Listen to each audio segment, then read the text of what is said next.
Vamos lá então? Vamos lá. Pega aí papel e caneta. Nós vamos meditar em alguns versículos do livro do Êxodo, capítulo 12, no dia de hoje. O que está acontecendo nesse capítulo? É meio que o golpe derradeiro de Deus, né? Ainda não o derradeiro, porque ainda lá na frente haverá um outro encontro entre Faraó e o povo de Deus. Mas nós estamos bem no momento em que Deus ele vai trazer a última praga sobre o Egito, que é a morte dos primogênitos. E aí Deus ele vai tratar de algumas coisas nesse texto, nesse capítulo. E por que eu usei esse tema de recomeçar? Porque, na verdade, esse povo agora está dando início a essa transição, né? As mudanças mais acentuadas vão começar a acontecer. A gente precisa entender, quando a gente olha para Deus e a gente fala da nossa fé, que Deus ele é soberano. E Deus ele sabe fazer, realizar, Deus sabe fazer acontecer por diversas maneiras, por diversos meios, e ao seu tempo, aquilo que ele determina e aquilo que ele prediz. Então, às vezes, uma vida com Deus gera confusão em nós, porque nós ficamos sempre andando dentro de uma expectativa humana, dentro daquilo que nós criamos como projeto, como sonho, como propósito. E Deus ele tem esses vários caminhos de realizar a vontade dele e aquilo que ele disse a seu respeito. É muito importante você como cristão, como cristã, ter em mente isso, de que Deus está no controle da sua vida, assim como Deus estava no controle da Arca de Noé. Deus ele manda Noé construir uma arca e essa arca não tem um motor, essa arca não tem um leme para dirigir, para Noé conduzir ela. Como que Deus faz esse processo? Ele literalmente diz a Noé, constrói e entra dentro. E aí, a velocidade que a arca se move, a direção que a arca está se movendo, quem determina é o próprio Deus. E a gente precisa ter esse entendimento na nossa vida em Deus, de que Deus, ele determina algumas velocidades na nossa vida, e não todas, tá? E ele determina alguns direcionamentos. O que cabe a nós é escolher. Deus aponta a direção. O que está em nossas mãos? É a decisão das escolhas. Né? Quando eu olho para esse capítulo 12, a gente vê muitas coisas acontecendo. E dentro dessas coisas que acontecem, preste bem atenção nisso aqui. Às vezes, recomeçar não é necessariamente estar no lugar desejado.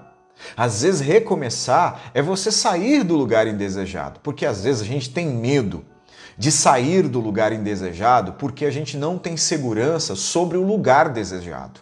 Mas o recomeço se inicia como? Quando você está num lugar indesejado e você decide sair de lá. E às vezes a gente fica muito estático, parado e parada, porque a gente quer ter a certeza daquilo que vamos viver lá na frente. E aí, porque a gente não tem a certeza daquilo que a gente vai viver lá na frente, a gente decide ficar no lugar indesejado, sabe? E eu não quero generalizar essa fala, né? Porque a gente conhece um ditado, às vezes, que a gente fala que é não trocar o certo pelo duvidoso. Mas existe aspecto das nossas vidas, ambientes das nossas vidas, de ambientes indesejados que você está vivendo. E quando eu falo isso, eu estou falando mais olhando para a nossa maneira pessoal, individual de ser, de viver, sabe? E eu já vou te explicar mais um pouco sobre isso adiante, porque quando eu falo disso, não quero que você pense assim diretamente de trabalho, família, essas coisas. Mas eu falo do ser individual, né? De você sair desse lugar indesejado em você mesmo, porque esse é o primeiro passo. Olha só, Êxodo 12, versículo 2 vai dizer assim, ó, este mesmo mês vos será o princípio dos meses, este vos será o primeiro dos meses do ano. Deus está falando ao povo, vocês vão sair dessa terra. E antes deles saírem, Deus estabelece o quê? Um novo calendário na vida dos hebreus. É muito interessante esse momento aqui, ó, porque quando a gente quer recomeçar algo, a gente precisa tocar na linha do tempo da nossa vida. Você precisa tocar na linha do tempo da sua vida se você quer recomeçar algo. E quando eu falo disso, eu estou falando em relação ao passado, em relação às frustrações, em relação ao que ficou para trás, Por quê? Esse passado, essas frustrações antigas, essas coisas que aconteceram ontem, elas não podem ser uma âncora na nossa vida. Deus está tocando na linha do tempo do povo e está dizendo, olha, a história de vocês vai começar agora. Eu estou dando uma nova história a vocês. E aí eu preciso filtrar quais são as minhas influências. O meu estado como ser humano de ser e de estar, ele é a partir daquilo que eu me permito ser influenciado. Então, se você se deixar ser influenciado, influenciada por coisas ruins, por coisas más, pelo passado ruim, você vai se tornar aquilo. Né? Eu evito muito ver telejornais que comunicam notícias que não me edificam, né?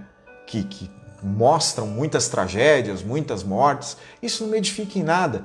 E isso acaba gerando em mim sentimentos, pensamentos, medos. Então, se você quer recomeçar, você precisa tocar nessa linha do tempo da sua vida. De que outra maneira? A gente tem muitos hábitos que não nos levam a lugar nenhum. Existem habituações do nosso cotidiano que a gente pratica, que a gente pensa, que a gente vive, que essas coisas não produzem destino, essas coisas não produzem uma boa saúde física, uma boa saúde espiritual, uma boa saúde mental. A primeira coisa, uma das primeiras coisas que você precisa remover da sua vida são esses hábitos que você gasta tempo com eles, você gasta energia com eles e eles não te levam a destino nenhum. E aí talvez você pense, você está sendo muito radical, né, dentro desse aspecto. Não, se você quer viver uma nova semeadura, se você quer mudança de ambiente, se você quer mudança de destino, você não pode estar semeando a mesma coisa. Você não pode estar contribuindo para as mesmas coisas em relação a você no seu dia a dia. Você tem que mudar as contribuições. Se você quer mudança, você precisa mudar as contribuições. E como você faz isso? Toca na linha do tempo. Quando a gente fala de linha do tempo, o que você lembra? Você lembra do seu feed de notícias aí do seu feedbook, do seu Facebook, não é? E aí, a sua linha do tempo, ela diz o quê? Ela está relacionada com o quê? Com os amigos que você segue, está relacionada com as postagens que você faz, está relacionada com as coisas que você vê. Então, a plataforma te oferece tudo isso. A sua linha do tempo da vida é a mesma coisa. Ela vai te oferecer aquilo que você se interessa. Entende? Então as mudanças precisam ocorrer. Capítulo 12, versículo 3, o texto vai dizer assim, ó: falai a toda a congregação de Israel, dizendo, aos 10 deste mês, tome cada um para si um cordeiro, segundo a casa dos pais, um cordeiro para cada família. Preste atenção nessa palavra. Um cordeiro para cada família. Em Deus, nada acontece sozinho. Na nossa vida, quando nós falamos de Deus, nada vai acontecer sozinho em nossa vida. Ninguém é sozinho em Deus. Ninguém se torna algo sozinho em Deus. Ninguém é ilha em Deus. Deus está dando uma proposta a esse povo. E qual é a proposta? Fazer algo em família. Você precisa entender uma coisa. Tudo que é ruim em mim, tudo que é ruim em você se torna mais forte quando a gente se isola. Aí não confunda isolamento com a vontade de querer estar sozinho por um momento, por um tempo. Isolamento é quando você decide se fechar para a vida, se fechar para todo mundo. Querer estar sozinho um momento é compreensível, é aceitável. Então, quando a gente vai recomeçar algo e vai fazer algo novo, a gente precisa trazer amigos, precisa trazer pessoas, precisa trazer gente que vai derramar vida na gente, para que a gente possa ter força, ter estrutura, ter ideias. É um perigo essa coisa de ideias. Nunca determine coisas, tome atitudes, decisões a partir apenas daquilo que você pensa. Busque conselho, tenha conselheiros. Mas não tenha conselheiros, sabe, que não tem uma história de vida construída. Não, o seu conselheiro não tem que ser aquela pessoa que você se afeiçoou da esquina, o amigo, a amiga, não. Você tem que olhar para gente que já construiu aquilo que você quer construir. Esse é o cerne, esse é o princípio. Olhe para alguém que já construiu aquilo que você quer construir e a partir daí você senta com essa pessoa e busca conselho com essa pessoa. E aí, é claro, você não vai aplicar tudo que essa pessoa falar a você, porque o contexto de vida dela é diferente do seu. Porém, ela vai te dar insights, ela vai te dar direcionamentos, ela vai gerar luz na sua cabeça para você tomar decisões. Eu quero terminar, e quando a gente fala desse texto aqui, a ideia é que você leia depois o capítulo todo para você ter compreensão maior daquilo que a gente está falando. Versículo 8, versículo 7 diz assim, ó: e tomarão do sangue poloão em ambas as ombreiras e na verga da porta, na casa em que comeres. É claro que quando a gente fala desse cordeiro do Êxodo, a gente está apontando para Jesus. Todo recomeço ele tem que estar baseado, pautado em Cristo. Agora, o sangue do cordeiro é passado no portal, é passado nos umbrais. Essa coisa é muito importante na nossa vida quando a gente quer recomeçar algo.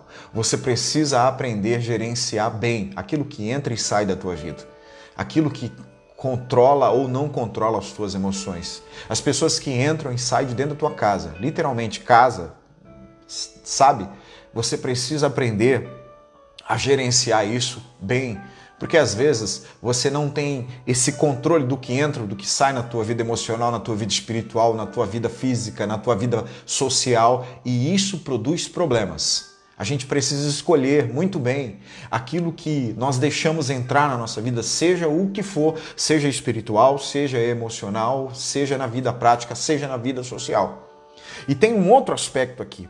A gente tem um hábito muito feio de implodir tudo dentro da gente, a gente guardar tudo dentro da gente. Aprenda uma coisa, aprenda a compartilhar os teus sentimentos com quem é importante para você.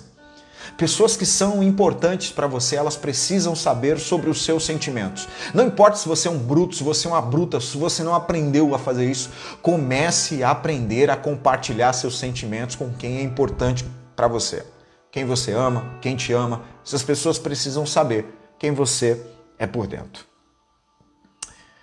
Versículo 8, e eu termino. E naquela noite comerão a carne assada no fogo, com pães ázimos, com ervas amargosas a comerão. Quando eu olho para esse versículo, Deus está determinando um novo estilo de vida a essa gente. Esse não era o tipo de comida que eles comiam lá. Esse não era o tipo de atitude que eles tinham no Egito. Presta atenção numa coisa.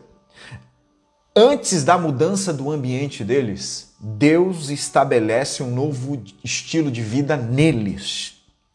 Entenda uma coisa, as tuas mudanças pessoais, interiores, elas precedem as mudanças das tuas circunstâncias e dos teus ambientes.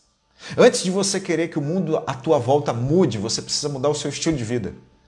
O seu estilo de vida, ele tem muito a ver com aquilo que você vive no exterior. Então, o que Deus está fazendo com esse povo? Antes de Deus começar a arrancar esse povo da escravidão, Deus já começa a determinar um novo estilo de vida. Não adianta você mudar de ambiente, mudar a circunstância, mudar de trabalho, mudar de um monte de coisa e não mudar o seu estilo de vida. Às vezes a gente trata muito com casais e as pessoas falam, vou separar. Separa. Quando chega no outro relacionamento, tem problema de novo. Por quê? Mudou o cônjuge, mas não mudou o estilo de vida. Tem gente que fala, vou mudar de trabalho. Muda de trabalho e tem problema no novo trabalho. Por quê? Mudou o trabalho, mas o problema era quem? Era ele. Não mudou o estilo de vida. Tem gente que fala, vou mudar de igreja. Mudou de igreja hoje, mudou de igreja amanhã, tem problema onde chega. Por quê? Mudou o ambiente, mudou a circunstância, mas não mudou o estilo de vida. Quer que o ambiente mude? Quer que a circunstância mude? Mude primeiro o seu estilo de vida interior. A maneira que você pensa, a maneira que você fala, a hora que você acorda, a hora que você dorme, a hora que você almoça, o que você come, o que você lê, o que você ouve, o que você assiste. Vamos orar. Senhor, muito obrigado por esse dia. Obrigado por essa palavra. Obrigado por esse devocional. Que nós possamos, através do Teu Espírito, aplicar em nossa vida prática esses ensinamentos que o Teu Espírito tem nos dado por esses dias. Eu quero abençoar cada vida neste momento, que está pensando em recomeçar, mas tem encontrado dificuldades em recomeçar, ó Pai.